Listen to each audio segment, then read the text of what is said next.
ಎಲ್ಲರಿಗೂ ನಮಸ್ಕಾರ. ನಾನು ಡಾಕ್ಟರ್ ಟೀನಾ ಬನ್ನಿಹಟ್ಟಿ.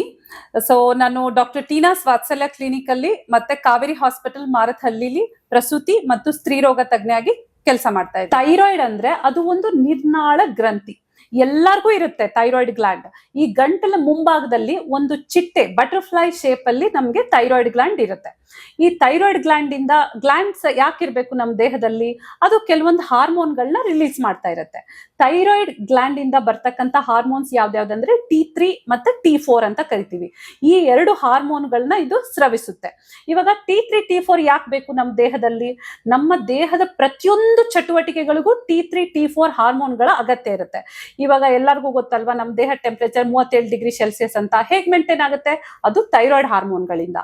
ಈಗ ನಮ್ಗೆ ಹೃದಯ ಬಡಿತ 72ರಿಂದ 78 ಇರುತ್ತೆ. ಹೇಗೆ ನಮ್ ಹೃದಯ ಬಡಿತ ಇರಬೇಕು, ಹೇಗ್ ನಾವು ಉಸಿರಾಡ್ಬೇಕು, ಇವಾಗ ನಿಮಿಷಕ್ಕೆ 16 ಸಲ ಉಸಿರಾಡ್ತೀವಿ, ಅದಕ್ಕೂ ಕೂಡ ನಮ್ಗೆ ಥೈರಾಯ್ಡ್ ಹಾರ್ಮೋನ್ಗಳ ಅಗತ್ಯ ಇರುತ್ತೆ. ಮತ್ತೆ ನಮ್ಮ ಜೀರ್ಣಕ್ರಿಯೆ ಹೇಗಿದೆ, ನಾವು ತಿಂದಿದ ಊಟ ಹೇಗೆ ಅರಗಿಸ್ಕೋತೀವಿ, ಹೇಗೆ ಮೋಷನ್ ಹೋಗುತ್ತೆ, ಸೊ ನಮ್ಮ ಚರ್ಮದ ಕಾಂತಿ ಹೇಗಿರುತ್ತೆ, ನಮ್ ಕೂದಲು ಹೇಗ್ ಬೆಳೆಯುತ್ತೆ, ಪ್ರತಿಯೊಂದಕ್ಕೂ ನಾವು ಹೇಗೆ ಆಕ್ಟಿವ್ ಆಗಿದ್ದೀವಿ, ನಾವ್ ಈ ಕೈ ಮಡಿಸ್ತೀವಿ, ಉದ್ದ ಮಾಡ್ತೀವಿ, ಅದೆಲ್ಲದಕ್ಕೂ ದೇಹದಲ್ಲಿ ನಡೀತಕ್ಕಂಥ ಎಲ್ಲಾ ಪ್ರಕ್ರಿಯೆಗಳಿಗೂ ಚಟುವಟಿಕೆಗಳಿಗೂ ನಮ್ಗೆ T3 ಮತ್ತು T4 ಹಾರ್ಮೋನ್ಗಳ ಅಗತ್ಯ ಇರುತ್ತೆ. ಇವಾಗ ನೋಡಿ, ಎಲ್ಲಾ ಗರ್ಭಿಣಿಯರಿಗೂ ಥೈರಾಯ್ಡ್ ಪ್ರಾಬ್ಲಮ್ ಬಂದೇ ಬಿಡುತ್ತೆ ಅಂತ ಏನ್ ರೂಲ್ಸ್ ಇಲ್ಲ. ಸ್ವಲ್ಪ ಭಾಗ ಮಹಿಳೆಯರಿಗೆ ಇದು ಬರುತ್ತೆ ಅಂತ ಹೇಳ್ಬೋದು. ಇವಾಗ ಒಬ್ಬ ಮಹಿಳೆ ಗರ್ಭಿಣಿ ಆದ ತಕ್ಷಣನೇ ತುಂಬಾ ಫಿಸಿಯೋಲಾಜಿಕಲ್ ಚೇಂಜಸ್ ಆಗುತ್ತೆ ದೇಹದಲ್ಲಿ. ಅಂದ್ರೆ ಗರ್ಭಿಣಿಗೆ ಸಂಬಂಧಪಟ್ಟಕ್ಕಂಥ ಚೇಂಜಸ್ ಆಗುತ್ತೆ. ಈಗ ಹೃದಯ ಬಡಿತದಲ್ಲಿ ಜಾಸ್ತಿ ಆಗುತ್ತೆ, ಉಸಿರಾಟದ್ದು 1 ಅಥವಾ 2 ಸೈಕಲ್ಸ್ ಪರ್ ಮಿನಿಟ್ ಜಾಸ್ತಿ ಆಗ್ಬೋದು, ಮತ್ತೆ ರಕ್ತ ಸಂಚಾರ ಜಾಸ್ತಿ ಆಗುತ್ತೆ, ಬೆಳಿತಿರೋ ಮಗು ಜೀವಕೋಶಗಳು ಕೂಡ ಡಬಲ್ ಹಾಕೊಂಡೇ ಹೋಗುತ್ತೆ. ಸೊ ಈ ಎಲ್ಲ ಪ್ರಕ್ರಿಯೆಗಳಿಗೂ ನಮ್ಗೆ T3 ಮತ್ತೆ T4 ಹಾರ್ಮೋನ್ ಅಗತ್ಯ ಇರುತ್ತೆ. ಇವಾಗ ಥೈರಾಯ್ಡ್ ಗ್ಲ್ಯಾಂಡ್ ತುಂಬಾ ಆರೋಗ್ಯವಂತವಾಗಿದೆ, ಅದು ನಮ್ಗೆ ಎಷ್ಟು ಡಿಮಾಂಡ್ ಮಾಡ್ತೀವಿ ಅಷ್ಟು T3 T4 ಹಾರ್ಮೋನ್ಗಳನ್ನ ಸ್ರವಿಸ್ತಾ ಇದೆ ಅಂದ್ರೆ ಥೈರಾಯ್ಡ್ ಪ್ರಾಬ್ಲಮ್ ಏನು ಬರೋದಿಲ್ಲ. ಬಟ್ ಏನಾಗ್ಬಿಡುತ್ತೆ, ಸ್ವಲ್ಪ ಜನಕ್ಕೆ ಅವ್ರ ದೇಹಕ್ಕೆ ತಕ್ಕಂಗೆ ಅವ್ರು ಮ್ಯಾನೇಜ್ ಮಾಡ್ಕೊಂತ ಇರ್ತಾರೆ. ಆದ್ರೆ ಒಂದ್ಸಲ ಗರ್ಭಿಣಿ ಆದ್ಮೇಲೆ ನಮ್ ಥೈರಾಯ್ಡ್ ಗ್ಲ್ಯಾಂಡ್ಗೆ ಅಷ್ಟೊಂದು ಸೀಕ್ರೆಟ್ ಮಾಡಕ್ ಆಗಲ್ಲ T3 T4 ಹಾರ್ಮೋನ್ಸ್. ಆವಾಗ ಬೇರೆ ಪ್ರಾಬ್ಲಮ್ಸ್ ಕಂಡು ಬರೋ ಚಾನ್ಸಸ್ ಇರುತ್ತೆ. ಈಗ 80% ಮಹಿಳೆಯರಲ್ಲಿ ಏನು ಪ್ರಾಬ್ಲಮ್ ಆಗದೇನೆ ಇರ್ಬೋದು. ಆದ್ರಿಂದ ಇತ್ತೀಚಿನ ದಿನಗಳಲ್ಲಿ ನಾವು ಎಲ್ಲಾ ಗರ್ಭಿಣಿಯರಿಗೂ ಥೈರಾಯ್ಡ್ ಪ್ರೊಫೈಲ್ ಅಂತ ಥೈರಾಯ್ಡ್ ಟೆಸ್ಟ್ ನ ರೂಟೀನ್ ಆಗಿ ಮಾಡಿ ನೋಡ್ತೀವಿ. ಸೊ ಅದನ್ನ ನೋಡ್ಕೊಂಡು ನಾವು ಫಾಲೋ ಮಾಡ್ಬೇಕಾಗುತ್ತೆ. ಯಾಕೆ ಅಗತ್ಯ ಇದು? ಇವಾಗ ಮಹಿಳೆಗೆ ಏನು ಪ್ರಾಬ್ಲಮ್ ಇಲ್ಲ ಅಂದ್ರೆ ಯಾಕೆ ಮಾಡ್ಬೇಕು ಅಂತ ತುಂಬಾ ಜನ ಪ್ರಶ್ನೆ ಇರುತ್ತೆ. ನೋಡಿ, ಇವಾಗ T3 T4 ಹಾರ್ಮೋನ್ಗಳು ನಮ್ ಪಾಪು ಬೆಳವಣಿಗೆಗೆ ಹೆಲ್ಪ್ ಮಾಡುತ್ತೆ. ಹೇಗೆ ನರಮಂಡಲ ಡೆವಲಪ್ ಆಗುತ್ತೆ, ಪಾಪುದು ಎಲ್ಲ ಪ್ರತಿಯೊಂದು ಗ್ರೋತ್ ಇರ್ಬೋದು, ಮೆದುಳಿನ ಬೆಳವಣಿಗೆ ಇರ್ಬೋದು, ಎಂಡೋಕ್ರೈನ್ ಸಿಸ್ಟಮ್ ಇರ್ಬೋದು, ಎಲ್ಲದಕ್ಕೂ ನಮ್ಗೆ ಥೈರಾಯ್ಡ್ ಹಾರ್ಮೋನ್ಸ್ ಪಾಪುಗೂ ಬೇಕಾಗುತ್ತೆ.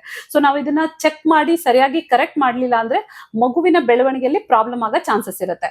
ಮತ್ತೆ ಸ್ವಲ್ಪ ಗರ್ಭಿಣಿಯರಿಗೆ ಪದೇ ಪದೇ ಅಬಾರ್ಷನ್ಸ್ ಆಗೋ, ಮಿಸ್ಕ್ಯಾರೇಜ್ ಆಗೋ ಚಾನ್ಸಸ್ ಕೂಡ ಇರುತ್ತೆ. ಸೊ ಅದನ್ನೆಲ್ಲ ತಡೆಗಟ್ಟೋದಕ್ಕೋಸ್ಕರ ನಾವು ರುಟೀನ್ ಆಗಿ ಥೈರಾಯ್ಡ್ ಟೆಸ್ಟ್ ನ ಎಲ್ಲರಿಗೂ ಮಾಡ್ತೀವಿ. ಆತರ ಏನಾದ್ರು ಥೈರಾಯ್ಡ್ ಪ್ರಾಬ್ಲಮ್ ಇದೆ ಅಂತ ಕಂಡು ಬಂದ್ರೆ ಅದಕ್ಕೆ ತಕ್ಕಂಗೆ ಮೆಡಿಸಿನ್ಸ್ ನ ಕೊಡ್ಬೇಕಾಗುತ್ತೆ. ಅವ್ರದ್ದು T3 T4 TSH ಅಂತ ಹಾರ್ಮೋನ್ಸ್ ಇರುತ್ತೆ ಥೈರಾಯ್ಡ್ ಪ್ರೊಫೈಲ್ ಅಲ್ಲಿ.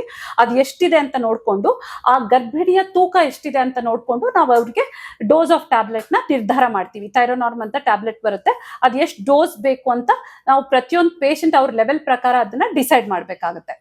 ಸೊ ಇದು ಇವಾಗ ಭಾರತ ದೇಶದಲ್ಲಿ ಹೇಳ್ಬೇಕಂದ್ರೆ ಈಗ ನಾರ್ತ್ ಈಸ್ಟರ್ನ್ ಬೆಲ್ಟ್ ಅಂತ ಕರಿತೀವಿ, ಬೆಂಗಾಲಿ ಮತ್ತೆ ಆ ಕಡೆ ಹಿಮಾಚಲ್ ಅಲ್ಲೆಲ್ಲ ಅಯೋಡಿನ್ ಡೆಫಿಷಿಯನ್ಸಿಯಿಂದ ಸ್ವಲ್ಪ ಥೈರಾಯ್ಡ್ ಪ್ರಾಬ್ಲಮ್ಸ್ ಜಾಸ್ತಿ ಆಗಿ ಬರುತ್ತೆ. ಅದೇ ನಮ್ ಸೌತ್ ಇಂಡಿಯಾದಲ್ಲಿ ಎಷ್ಟೊಂದು ಕೋಸ್ಟ್ ಸಿಕ್ಬಿಟ್ಟಿದೆ, ಕರಾವಳಿ ಪ್ರದೇಶ ಸಿಕ್ಬಿಟ್ಟಿದೆ ನಮ್ಗೆ. ಬಟ್ ಆದ್ರೂ ಕೂಡ ಇಲ್ಲೆಲ್ಲ ಚೆನ್ನಾಗಿರುತ್ತೆ ಅಯೋಡಿನ್ ಎಲ್ಲ. ಬಟ್ ಬೇರೆ ಪ್ರಾಬ್ಲಮ್ಸ್ ಏನಿರ್ಬೋದು ಅಂದ್ರೆ ಸ್ವಲ್ಪ ಆಟೋ ಇಮ್ಯೂನ್ ಡಿಸೀಸ್ ಅಂತ ಹೇಳ್ತೀವಿ. ಸೊ ಆ ತರ ಏನಾದ್ರು ಪ್ರಾಬ್ಲಮ್ ಇರೋರ್ಗೆ ಈ ತರ ಥೈರಾಯ್ಡ್ ಪ್ರಾಬ್ಲಮ್ಸ್ ಬರೋ ಚಾನ್ಸಸ್ ಇರುತ್ತೆ. ಸೊ ಇದೆಲ್ಲ ಸ್ಕ್ರೀನಿಂಗ್ ಮಾಡಿ ಒಬ್ಬ ಮಹಿಳೆಗೆ ನಾವು ಥೈರೋನಾಮ್ ಟ್ಯಾಬ್ಲೆಟ್ ಎಲ್ಲ ಸ್ಟಾರ್ಟ್ ಮಾಡಿದೀವಿ ಅಂತ ಇಟ್ಕೊಳ್ಳೋಣ. ಸೊ ಅದು ಲೈಫ್ ಲಾಂಗ್ ಅವರು ತಗೊಳ್ಬೇಕಾದ ಅವಶ್ಯಕತೆ ಇರೋದಿಲ್ಲ. ಯಾವತ್ತಿನ ದಿನ ಅವ್ರಿಗೆ ಹೆರಿಗೆ ಆಗುತ್ತೆ ಅವತ್ತಿನ ದಿನನೇ ನಾವು ಥೈರಾಯ್ಡ್ ಟ್ಯಾಬ್ಲೆಟ್ಸ್ ನ ನಿಲ್ಲಿಸ್ಬಿಡ್ತೀವಿ.